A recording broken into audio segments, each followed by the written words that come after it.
धर्मशास्त्री ही नहीं धर्मनिरपेक्ष भी थे मौलाना कलाम। प्रदेश कांग्रेस कमेटी के अध्यक्ष डॉक्टर अखिलेश प्रसाद सिंह ने कहा कि स्वतंत्रता सेनानियों की दो कैटेगरी है। एक वर्ग उनका है जो स्वतंत्रता संग्राम में अविस्मरणीय योगदान दिए और दूसरे वो जिन्होंने आजादी की लड़ाई लड़ने के साथ साथ आजादी के बाद भी व्यवस्था की नींव रखने में अमिट छाप छोड़ी। आजाद भारत के प्रथम शिक्षा मंत्री अबुल कलाम आजाद दूसरे वर्ग के रत्नों में से एक है।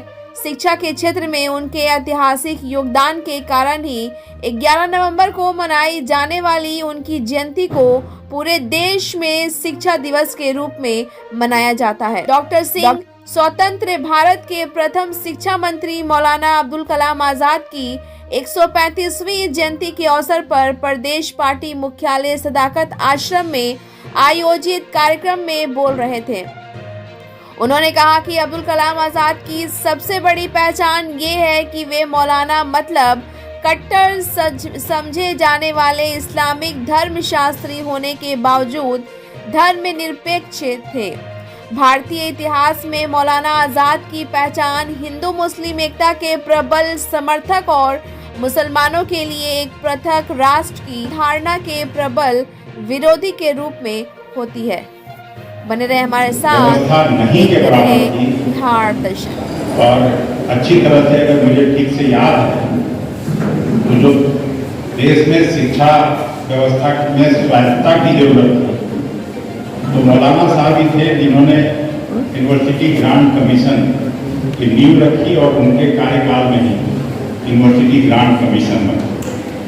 फिर आज हम विज्ञान के विद्यार्थी रहे।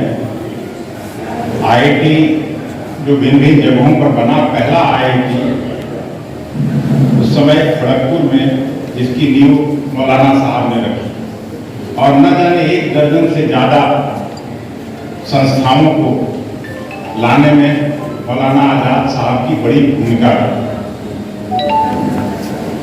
इसके कारण स्वतंत्रता सेनानियों की श्रेणी में जो 2-4 चंद लोग हैं, जैसे हम लोग बापू को याद करते हैं, सरदार पटेल को याद करते हैं, सुभाष चंद्र बोस जी को याद करते हैं, जवाहरलाल नेहरू जी को याद करते हैं, उसी कैटेगरी में मैं मौलाना आजाद साहब को भी रखता हूँ।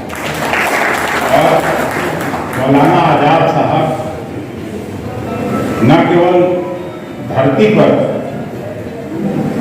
अपना काम किए बल्कि महान वक्ता के रूप में जब कभी वो बोलते थे तो उस समय लोग उनको सुनते थे और उनको सुनने आते थे।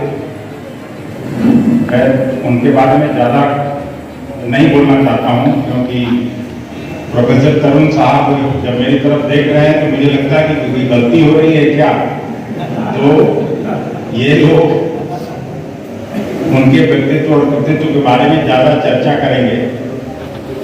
मेरा आज का रोल केवल सदाकत आश्रम के ऐतिहासिक प्रांगण में स्वागत करने का था और उनके व्यक्तित्व और कृतित्व की आज़ादी के समय से।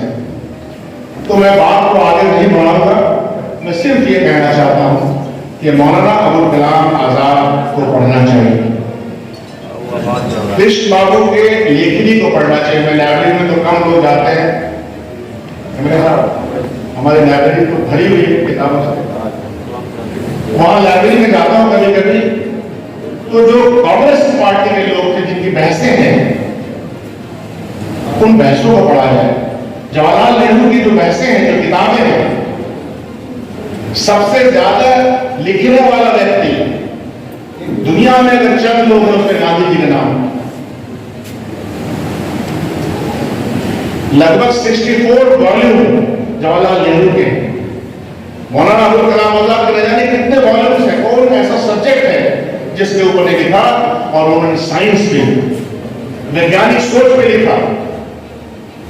उस वैज्ञानिक सोच को आगे बढ़ाने की जरूरत है और खासतौर पर वैसे हर तबके से मैं अपील करता हूं, लेकिन मैं माइनॉरिटीज के जो लोग यहाँ हैं उनसे मैं अपील करूंगा कि मौलाना आजाद को पढ़िए और साइंस को पढ़िए, लॉजिक के मामले में लॉजिकली सोचिए, आप ऐसे बन के मत सोचिए, ऐसे रखिए अपने फलक को, तो आप बड़े बनेंगे।